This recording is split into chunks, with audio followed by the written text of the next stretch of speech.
Quadrinhos e Brasil Colônia. Vamos ver no que isso vai dar.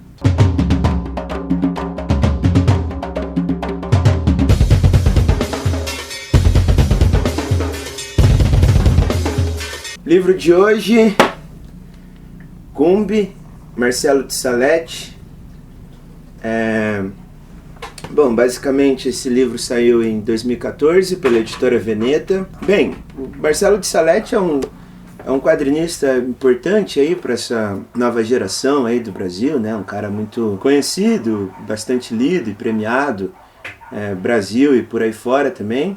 Foi editado em outros países também, né? O Marcelo de Salete, eu já tinha comentado dele aqui, né? Que eu gostava bastante do trabalho dele no livro do Aimé Césaire, que a gente fez um vídeo. E foi até curioso que ele veio aqui para Curitiba, eu pedi para ele autografar o livro do Aimé Césaire, né? Nem pedi para ele autografar uma obra, porque para mim ali tá uns quadrinhos muito mais legais do que boa parte da obra dele.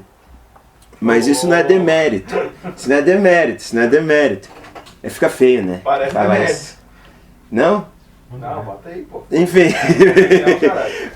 Porque ele conversa bastante ali, né, dos quadrinhos dele, os desenhos que ele faz na obra do Aimé Césaire, acho que conversa tão bem com o texto que, enfim, eu fiquei muito mais apaixonado, assim, por aqueles quadrinhos do que as obras, mas enfim, é um gosto pessoal. Marcelo de Salete, então, ele é um professor, ele fez artes plásticas, fez mestrado, acho que na história da arte, e o desenho, assim, da vida dele vem desde cedo, né? Quando ele fez um curso no colégio de desenho, e esse curso, o que consta os registros, formou os gêmeos também, né? Então fez uma escola ali de artistas, que tem mais alguns outros, mas eu confesso que eu não lembro o nome, que também tiveram uma trajetória aí no mundo dos quadrinhos e tal. Basicamente, segundo algumas pessoas, a obra do Salete a gente podia dividir em duas partes, que seria uma primeira parte, qual ele está mais preocupado com a cidade, né, com as cidades grandes, preocupado em falar um pouco da miséria, preocupado em falar um pouco sobre as periferias, que seria duas obras, né, que é Noite e Luz e Encruzilhadas. Veja, essas obras, basicamente ele está querendo colocar luz em quem é apagado pela sociedade, né? Então ele fala sobre a cidade grande e os seus vícios, na maior parte das vezes. E essa segunda parte da obra do Marcelo, basicamente é que a partir de 2006 ele começa a se aprofundar bastante na história do Brasil Colônia, né? E obviamente com foco na história da escravidão do Brasil Colônia. E esse estudo, esse aprofundamento, o qual ele fez também algumas exposições, resultou em primeiro o Cumbi, que é o livro que a gente vai falar hoje. Isso em 2014. Posteriormente ele lançou Angola Janga, que ficou bastante famoso, circulou bastante. E agora, mais recentemente, o Mukanda Teodora. O Mukanda Teodora, o de Salete ganhou o Jabuti em 2023. Mas a gente vai falar hoje sobre essa primeira obra. O Cumbi, ele é dividido em 4 partes. Cumbi, em alguns países, pode ser traduzido diretamente para quilombo, mas em quimbundo quer dizer força, sol, luz, né? Bem, então, dessas 4 partes, a primeira é Calunga, que conta a história de um jovem escravizado que descobre que vai ser transferido para outra fazenda, e ele fica bastante preocupado com isso, né? Porque ele vai perder todas as relações que ele criou ali naquela fazenda onde ele estava, que embora relações ruins, eram relações a qual ele já conhecia, e bastante preocupado com essa mudança, ele convida sua companheira para fugir, né? Essa companheira, ela não quer fugir com ele porque ela era uma escravizada da casa, ou seja, ela gozava de certos privilégios, né? Então, isso mostra já um pouco de contradição da história, né? Tipo, por exemplo, não é uma narrativa única, assim, a qual todo mundo quer fugir e tal, tipo, há pensamentos diferentes, inclusive, né? Um pouco complicado. A segunda parte, que é Sumidouro, que seria a etimologia da palavra é um poço que foi feito para jogar os escravizados rebeldes. Basicamente é uma moça que estava grávida e quando a senhora da Casa Grande descobre, eles ficam muito revoltosos, né, com isso, ficam com uma inveja de colocarem uma criança ali na casa. e quando nasce jogam nesse sumidouro, né? Ponto curioso aqui que me chamou bastante atenção é que essa escravizada, quando ela perde seu filho, ela vai para a igreja, ou seja, ela vai conversar com o padre em busca de refúgio.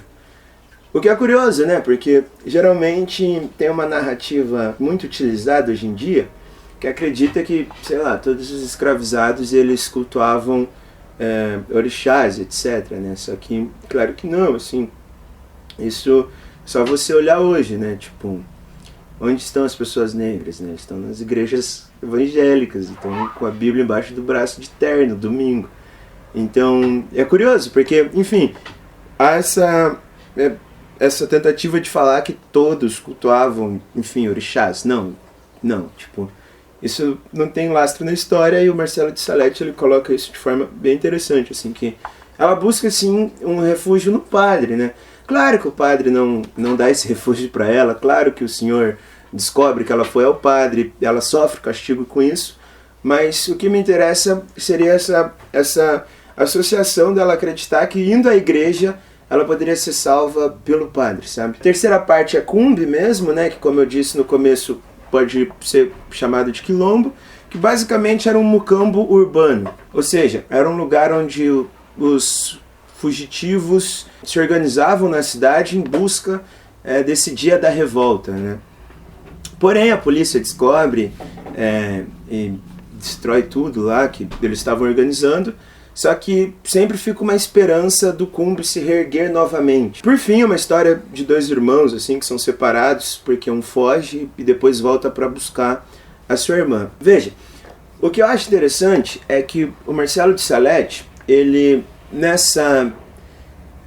nessas três obras, Cumbe, eu não vou dizer trilogia, mas eu poderia dizer que o Cumbe e o Angola Janga têm uma sequência. Esse novo eu realmente não li ainda, então não posso afirmar.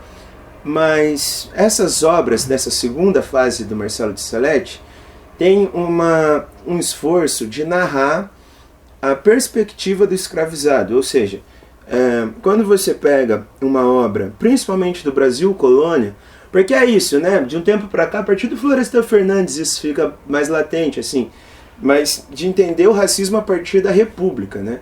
Não entender o racismo a partir do Brasil Colônia, porque é a República que molda todas as instituições de reprodutoras do racismo, mas para os dias atuais. Veja, o Marcelo de Salete não, ele volta para o Brasil Colônia e faz uma arte a qual está sendo difícil falar isso porque é uma ficção, mas dando voz a esses personagens, mas com várias aspas, tá? Uma perspectiva contrária ao que a gente viu aí por bastante tempo. Claro que é fácil falar, Elias, mas eu tô vendo isso direto, eu tô vendo, sei lá, perspectivas diferentes hoje na arte. Sim, mas esse livro é de 2014, 10 anos atrás, tem um pouco de pioneirismo nisso sim. Acho que é isso. Eu gosto também da contradição que ele coloca. Por exemplo, já nessa primeira parte, o Marcelo ele coloca essa coisa de uma preferir ficar, o outro querer fugir, né? Não necessariamente todos queriam fugir. Também acho interessante. Esse mucambo urbano, que seria o Cumbe, tem uma coisa que o personagem principal, quando ele chega, ele percebe havia traidores ali no Cumbe. E uma senhora mais sábia, ela fala, ele sofre da mesma chaga, então não precisa fazer algo com ele, né? Mas mostrar que sim, tem pessoas que pensam diferente, isso eu acho lindo, assim. Porque geralmente tentam colocar todo mundo assim, mesmo objetivo, mesma coisa. E não, gente, não é assim, sabe? É bem diferente. Então, acho genial essa questão assim do Marcelo. A obra em si, deixa eu tentar mostrar algo aqui. Ela não tem muitos diálogos, pouca mensagem mesmo, é mais imagens, não é? Poucos diálogos, mas bastante movimento. Não sei se isso explica algo, mas eu gostei, assim. Mas dá pra ver que é um realismo muito forte, né? Não tem grandes aventuras artísticas, mas tem um trabalho muito, muito sincero e muito visível sobre estudar o Brasil Colônia nessa perspectiva. Tem até no final um dicionário palavras que ele utiliza ali. O sumidouro, por exemplo, né, seria esse poço que era muito utilizado na época. Malungo, que é o nome da quarta parte, segundo diversos africanistas, se chamava, como os escravizados se chamavam no sentido de companheiro, né? Tipo, malungo era companheiro, assim. Enfim, é um estudo muito, muito criterioso. Acho interessante, o próprio Marcelo de Salete fala que vocês podem ler em conjunto com Angola Janga, então um completa o outro, né? O Angola Janga é mais completo, é muito maior também, uma narrativa mais extensa. E assim, ó, aquele comentário do Aimé Césaire, ele continua valendo. Eu acho que as obras que ele coloca ali, junto com o texto do Césaire, vale a pena. Então aproveita e assista o vídeo do Aimé Césaire, quem não assistiu ainda. E é isso que tinha para falar. Espero que vocês tenham gostado. Se inscrevam no canal, dê um like no vídeo se vocês de fato gostaram. Assine o Catarse. E é isso, até a próxima.